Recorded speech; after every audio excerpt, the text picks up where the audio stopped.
அன்னை மரியின் வியத்தகு வரலாறு. அத்தியாயம் 10. தேவ அன்னை நாசரேத்துக்கு திரும்பி வந்த நிகழ்ச்சி.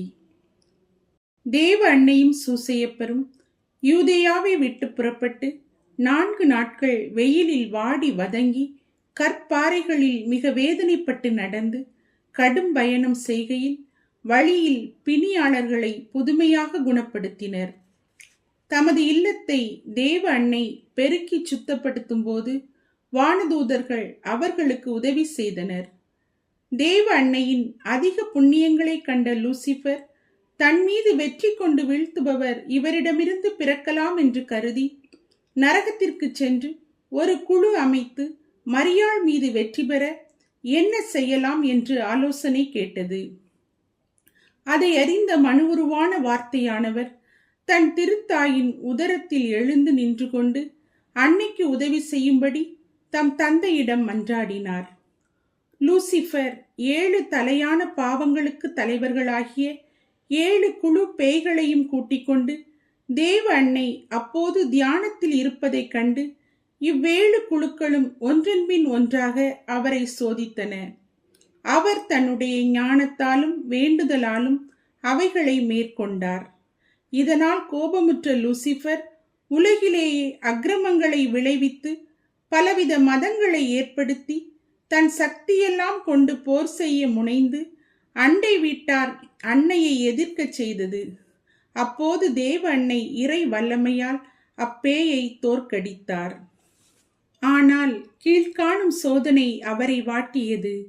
அதாவது சூசையப்பர் தேவ அன்னை கர்ப்பிணியாயிருப்பதைக் கண்டு கலங்கி துன்புற்று சட்டப்படி அன்னை கல்லெறிந்து கொல்லப்படுவார் என்று நினைத்து கவலையிலே மூழ்கினார். அவர் மிக கடும் புண்ணியங்களை செய்து இடைவிடா மன்றாட்டினால் தனது கவலை மறைய வேண்டுமென்று கேட்டார். தன் கண்கள் தன்னை ஏமாற்றி விட்டன என கருதி தன்னையே நொந்து கொள்வார். ஆனால் தேவ அன்னை 5 மாத கர்ப்பிணியாயிருந்ததால் கர்ப்பத்தின் அடையாளம் தெளிவாயிருந்தது. எனவே அவர் மிக மிக வேதனை அடைந்தார். இவர் படும் இத்துன்பத்தை எல்லாம் அவர் அறிந்திருந்தும் இப்பரம ரகசியத்தை இறைவன் அவருக்கு வெளிப்படுத்தும் வரை மறைத்து வந்தார். அவர் அவரை விட்டு பிரிந்து போக முடிவு செய்தார். இரவிலே ஒரு சிறிய மூட்டையை கட்டிக்கொண்டும் கொஞ்சம் பணம் எடுத்துக்கொண்டும் எருசலேம் தேவாலயத்துக்கு போக நள்ளிரவில் புறப்பட தீர்மானித்தார். அதற்காக வேண்டினார். சிறிது நேரம் தூங்கச் சென்றார். இதையெல்லாம் தேவ அன்னை தனது ஞானத்தால் அறிந்து கொண்டே இருந்து அவர் தன்னை விட்டு பிரிந்து செல்வதை முன்னிட்டும் அவர் படும் வேதனையை முன்னிட்டும் இறைவனை நோக்கி உருக்கமாக மன்றாடினார். இறைவன் இதற்கு இசைந்து கபிரியேல் தூதரை அனுப்பி அவரின் சந்தேகத்தை தீர்த்து வைத்தார். சூசையப்பர் தன் தவறான தீர்மானத்திற்காக இறைவனிடத்தில் மன்னிப்பு கேட்டார்.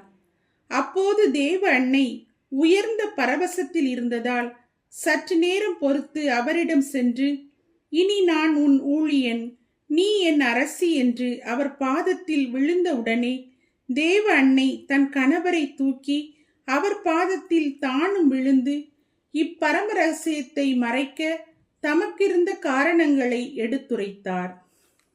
முன்போலவே நீர் எனக்கு கட்டளையிடவும் நான் அதற்கு கீழ்ப்படியவும் வேண்டும் என்றார். இவ்வாறு சொல்லும் பொழுது தேவ அன்னை வியப்புக்குரிய ஒளியினால் ஆட்கொள்ளப்பட்டார்.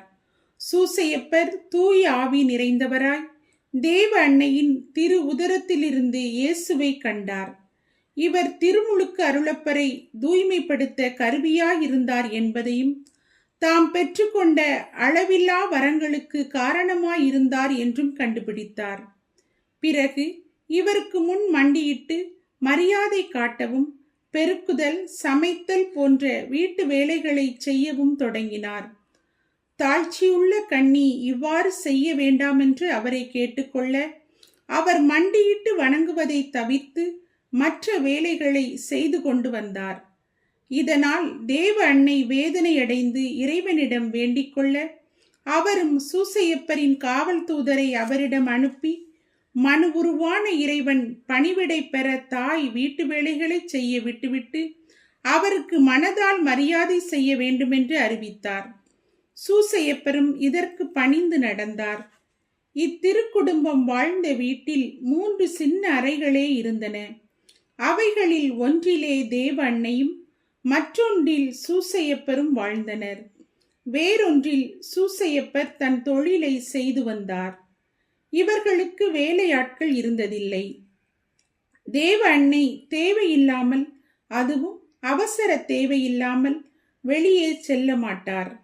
வெளியே புறப்படும் போது தன் வீட்டின் அருகில் இருந்த ஒரு பக்தி நிறைந்த பெண்ணை தன்னுடன் அழைத்து செல்வார். அந்த பெண்ணோ தனக்கும் தன் குடும்பத்திற்கும் பல உதவிகளை பெற்றுக்கொண்டாள். பலமுறை சூசையப்பருக்கு வேலை கிடைக்காத போது இவர்கள் மிக பொறுமையாயிருப்பார்கள். பறவைகள் அப்பங்களையும் பழங்களையும் கொண்டு வந்து கொடுக்கும். சில வேளைகளில் தூதர்கள் கொண்டு வந்து கொடுப்பர். மேலும் எலிசபெத்தும் சில சமயங்களில் ஏதாகிலும் அனுப்புவாள். தேவ அன்னையின் படுக்கை ஒரு சிறு பலகைதான். அவர் உயிர் வாழ சிறிது நேரம் மட்டும் உறங்குவார். அவர் உறங்கினதை சூசையப்பர் பார்த்ததே இல்லை. அவர் சிறிதளவே சாப்பிடுவார்.